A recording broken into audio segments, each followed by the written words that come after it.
Caminamos juntos por calles grises, hablando sin parar. Cuando el tiempo pasa y la noche llega, nos sentamos a mirar cómo corre el mundo y la mitad del mundo duerme también. ¿Dónde vas, hombre? ¿Dónde vas, mujer? Un acuerdo generalizado sitúa a la educación entre las prioridades de la vida democrática. Sin embargo, no siempre estamos en condiciones de mostrar por qué vale la pena sostener la confianza en la práctica sistemática de la enseñanza en nuestras escuelas. Memorias del Futuro es un trabajo que procura poner en circulación una serie de relatos y experiencias de 15 educadores de distintas partes del país. ¿Se puede tener memoria de lo que no ocurrió? ¿Se puede escuchar el futuro? Se puede. Se puede escuchar, ver, imaginar y hacer algo para que sea de una u otra manera. Ese ha sido y es nuestro objetivo.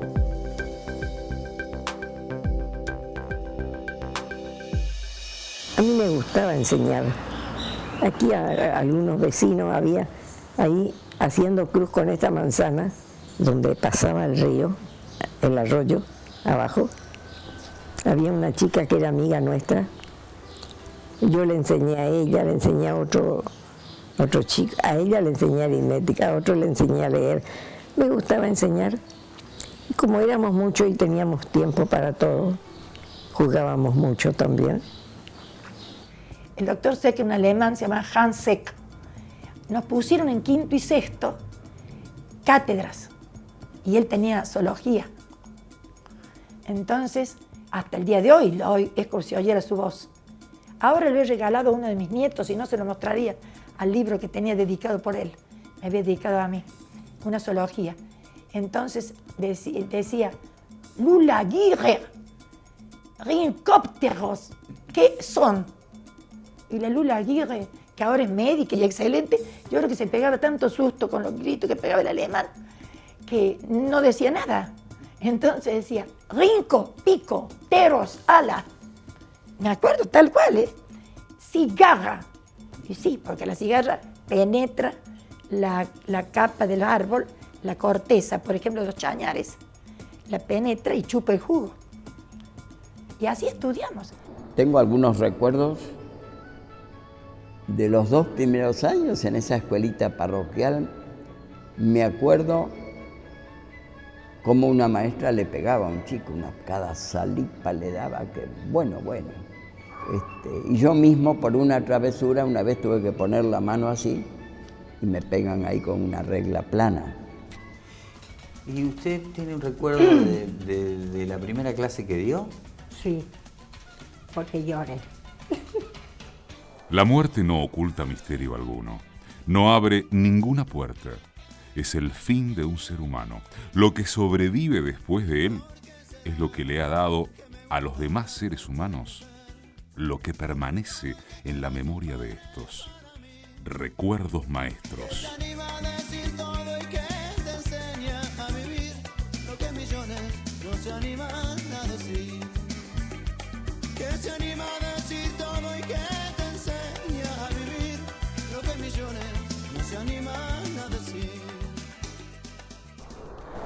Pero le cuento, en esa época ser maestro era una gloria. Yo vine ganando acá 193,20. Cobramos religiosamente. Costaba la pensión con comida 45 pesos. El lavado de ropa 5 pesos. Se hacía 50. Quedaba 143,20 libre. Así que cobrábamos bien, estábamos bien vistos. En los pueblos las chicas nos preferían a nosotros después de los empleados de banco. Pero en el banco había muy pocas poblaciones, así que en Pinedo éramos los preferidos. Los galanes. No éramos galanes, sino las chicas nos preferían porque teníamos sueldo fijo. Y además veníamos con la cultura que tenía todo maestro entonces. Cuando egresé, bueno, yo tuve, digamos, la suerte de ganar la medalla de oro como la alumna de la escuela normal, que en aquel entonces todavía se daban esos estímulos. Bueno, como yo era muy traga y había tenido el promedio más grande de las 4 generaciones, hice yo el discurso de agradecimiento de las que recibíamos la medalla. Y ahí estaba presente Pizzurno en ese acto, en la ceremonia, con el que era ministro en aquel momento, que yo no puedo identificar. Sería por el año 1936. Cuando terminó el acto se acercaron y el ministro me hizo cierta referencia, como diciendo que es subversivo el discurso, pero en cambio a Pablo Pizzurno le interesó y le pareció muy grato y muy bien el discurso, y al día siguiente me mandó un texto donde se habían publicado sus obras escogidas y me llamó para la primera suplencia. Así fue como yo tuve mi primera suplencia en el año, 4 años después de recibirme, porque había desempleo entonces para los maestros. Había que irse al interior y ya mi familia no lo permitió y yo también quería seguir estudiando en Buenos Aires. Y entonces me dediqué a escuelas a enseñanza particular durante ese tiempo. Cuando yo estaba en las 5 del 20, y yo veía que, por ejemplo, llegaba el primer día de clase, nos cagaban a planillas, cosas, para inscripción, no me pongan fantasmas, una cosa de locura total. 1 hora. Vos tenés 30 chicos que hacían cualquier cosa. ¡No hablen! ¡Cállense la boca! El grito, la obediencia, ¿me entendés? El ordeno y mando, la verticalidad. Está loco. El chico está esperando que vos hables, y vos haciendo planilla, y de pronto, recreo, salen como locos. Entonces vuelven del recreo, y el director que dice, tienen que empezar a trabajar. Entonces, se paran en el pizarrón, ejercicio número 1.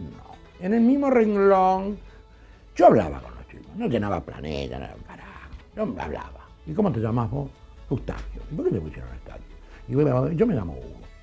Sí, maestro. No, llámame Hugo y tuteame, si nosotros vamos a estar todo el año juntos, tutéenme, yo los quiero. Empezás a tener una relación. El derecho pedagógico no se da en la dirección, porque los supervisores tienen costumbre de ir a charlar y a tomar café, pero no pisan un aula, o pocos pisan el aula. En cambio yo pisaba el aula, porque decía, aquí es donde se ve el trabajo.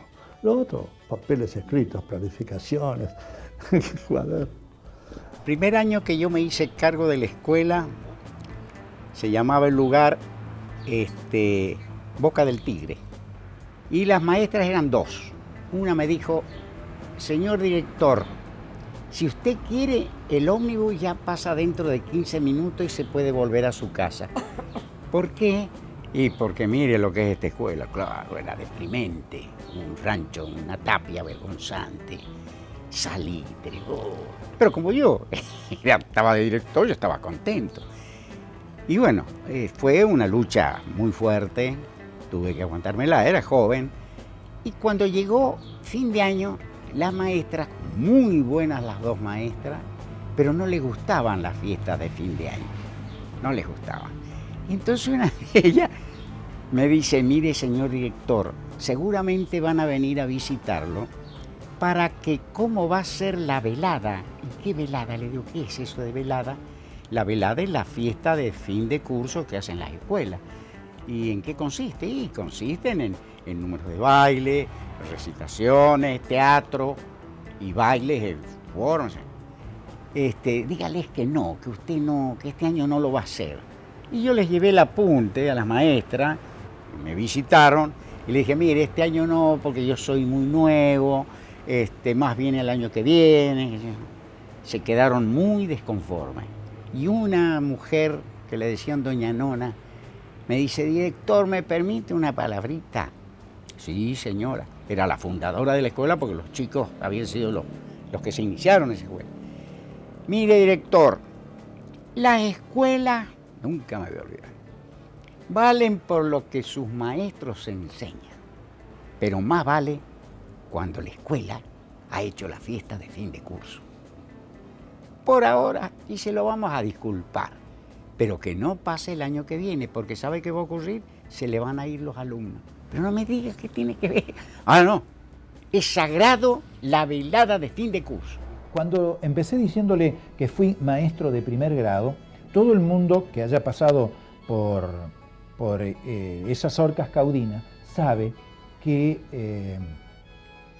en todas las épocas hay algún niño que tiene dificultad. Entonces, lo que yo hacía en esa época, que no sabía nada de psicología más que lo que había aprendido en la escuela normal, puedo decirle a usted que he sido un maestro preocupado por estar al lado del chico que no aprendía. Lo mismo hice en la escuela secundaria. Yo no le llamo tropiezo a las dificultades que yo haya tenido para poder lograr lo que quería lograr de un alumno. Tropiezo es si no lo hubiera logrado. Yo, no sé, con la ayuda de Dios, pero siempre tuve éxito con mis alumnos. Recuerdo el caso de un muchacho muy pobre que venía de la periferia de la ciudad de Santa Fe, porque esto era en Santa Fe, y haberme quedado yo a enseñarle a estudiar. En una época que no había orientadores, no había gabinete, ¿verdad? Y yo me he tomado el trabajo y ese muchacho salió adelante. Y me acuerdo de un episodio que me marcó bastante y que lo suelo contar a los alumnos. Y es que en algún momento, bueno, yo tenía primero superior, que había entonces, y había un chico que no respondía, yo fui un poco severa con ese chico y dejó de venir. Y después me acuerdo que me dijeron que eran lustrabotas. Entonces realmente me quedó como un problema de conciencia, que lo suelo recordar y contarlo a los maestros más jóvenes. Es decir, bueno, la toma de conciencia de las condiciones diferentes en que vienen los chicos, etc.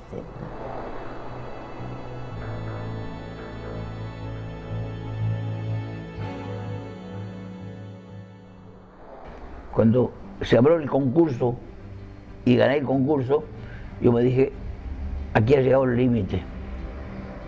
Si tengo que enseñar, voy a enseñar en mi tierra. Aquí hay mucha gente que puede enseñar, allá no hay nadie. Y decidí venir,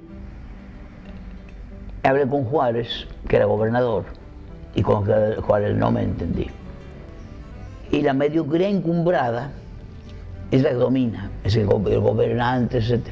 Esa mediocridad encumbrada tenía miedo de la capacidad. La universidad va a traer capacidad, entonces yo no voy a poder ser lo que soy, ya no podré ser autoridad. Entonces se opusieron de una forma terrible a la creación de una universidad. Yo tuve que apoyarme en los que tenían realmente necesidad.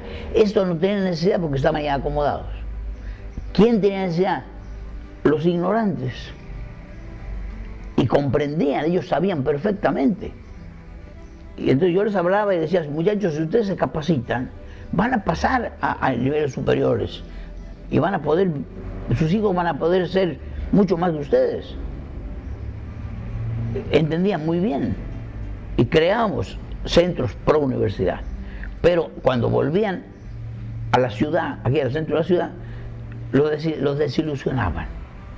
¿Cómo vas a hacerle caso a ese iluso? ¿Cómo va a la universidad en Santiago? Que haya en Córdoba, lógico. Que haya en Buenos Aires, pero en Santiago. Hoy mismo dicen eso. En Santiago, hasta el gesto es. Primero, la ciencia del mundo a casa. Y conseguí, becando, me trajeron la ciencia del mundo.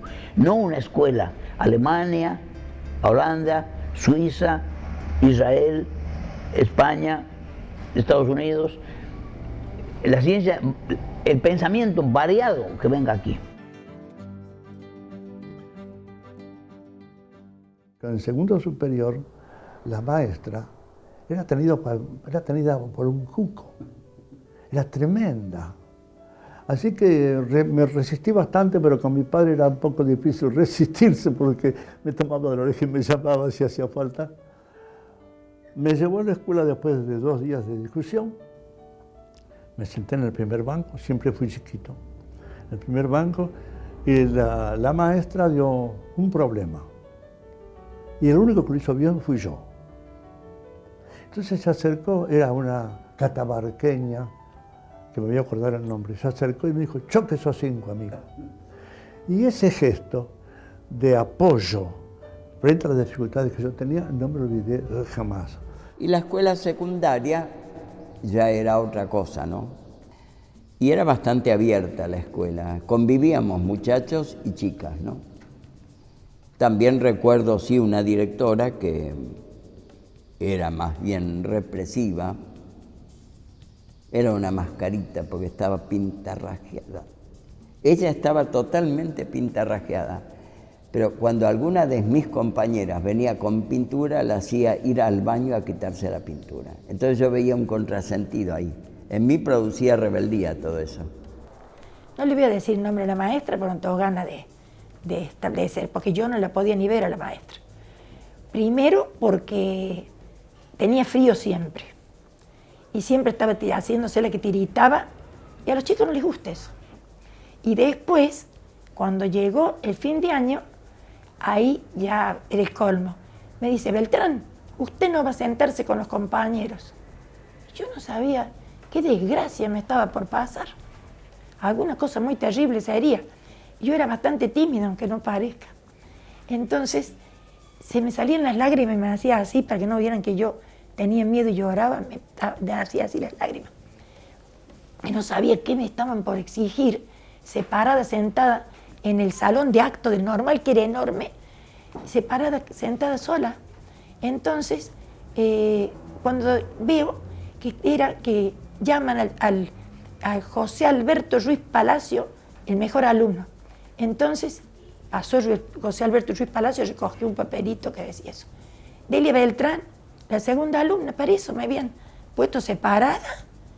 En vez de decirme, mi hijita, tienes qué suerte, tienes el segundo puesto, vas a quedarte ahí. No, sentada como en penitencia. Yo quería estudiar y buscaba un maestro como loca. Acá en la Argentina no había nadie en aquel tiempo, era en el año 52, que hiciera la danza como yo intentaba buscar. Y fui a Estados Unidos a estudiar con Martha Graham. Llegó el momento, yo creía que me moría de dolores de barriga y de miedos y de todo para mostrar lo que para mí era el sumum del sumum. Era la maestra, la profesora que me iba a indicar cuál camino a seguir. Cuando yo comencé, terminé y pensé, ahora se va. Me dijo, ¿tiene más? ¿Tiene más? Y estuvo 1 hora conmigo. Cuando terminé, lo digo en español para no decirlo en inglés, me dijo, María, no busques maestros afuera, el maestro está dentro tuyo. Comencé a enseñar como no había aprendido.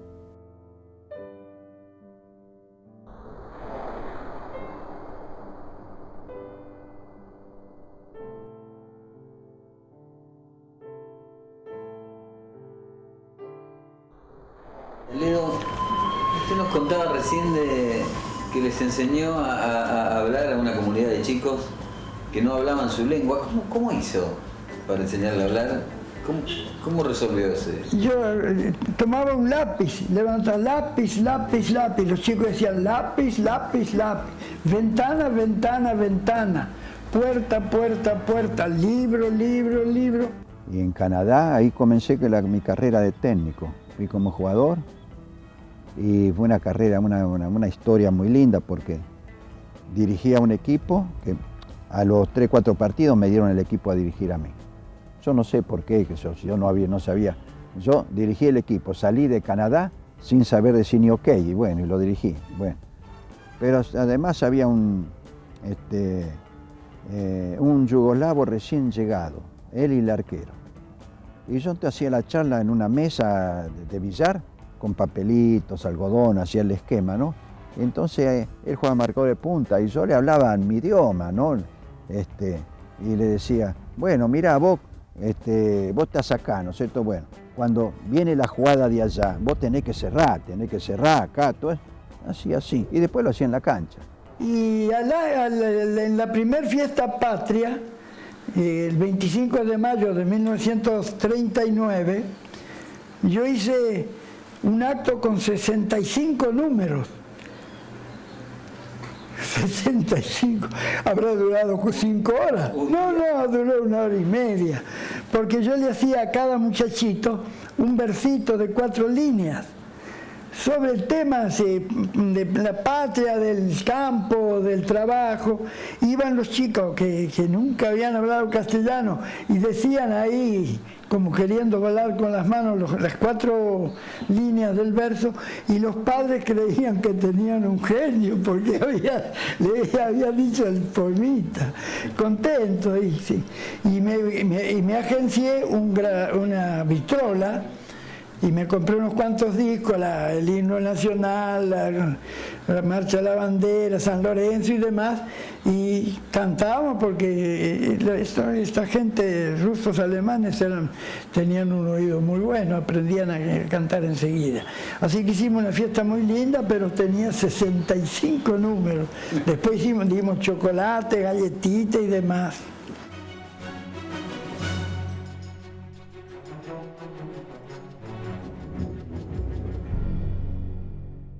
No sé por qué, yo tenía la costumbre y la facilidad de explicar cosas a mis colegas que no entendían bien respecto al violín, a la técnica violinística. La costumbre acá es suficiente mover los dedos sobre un instrumento que enseñaba, que era el violín, que yo enseñaba, y que con esto la cosa está hecha, pero la cosa no está hecha, porque se necesita también una cultura general para ser un buen artista, no solamente mover los dedos. En la normal tuve un contratiempo grande. Eran 2 secciones también, pero me encontré que el profesor que tenía más antes no había sido profesor bueno. Había una cosa muy grave. Se recibían de maestra diciendo 3 por 0, 3. Y yo tuve que arreglar eso. Claro, había alumnas que se quejaban de mí. Se quejaban de usted, era muy exigente. Y tenían que aprender esas cosas, lo que tenían que saber. No, yo tampoco no he tenido mayormente dificultad, porque como había un respeto tan grande y la palabra del maestro era sagrada, incluso hasta los padres depositaban toda la confianza en nosotros. Si nosotros los retábamos o los castigamos con un tironcito de oreja, iba el chico y se quejaba al padre y el padre le decía, si te lo ha hecho el maestro, ha de estar bien hecho. O sea que nos daban a nosotros toda esa autoridad. Y así pudimos llegar a buen término y los chicos respondieron ampliamente y nos querían mucho y nos respetaban mucho.